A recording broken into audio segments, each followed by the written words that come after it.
एक दोन दोन संजय केळकर.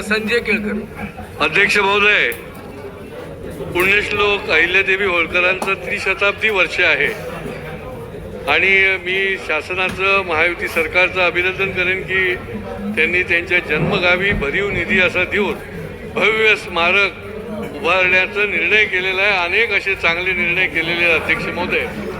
तथापि माझ्याकडे काही संस्थांनी निवेदनं दिलेली आहेत अध्यक्ष महोदय की या त्रिशताब्दी वर्षाच्या निमित्ताने अहिल्यादेवींनी उत्तरेपासून दक्षिणेपर्यंत, काशी विश्वनाथ पासून रामेश्वर पर्यंत अनेक प्रकारचे भरीव असं काम त्यांच्या काळामध्ये देव, देश, धर्म यासाठी केलेलं आहे आणि त्यामुळे अनेक ऐतिहासिक धार्मिक वास्तू आजही ज्या दुरावस्थेत आहेत अध्यक्ष महोदय, त्यांना जतन करणं देखील गरजेचं आहे.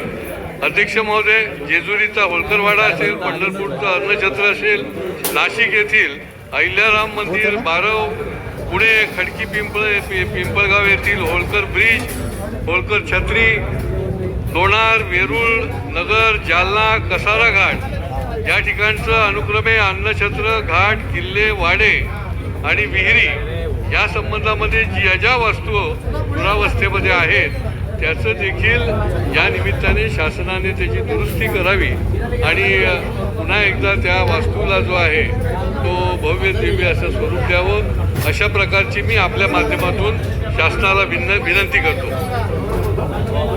विक्रमसिंग पंडित.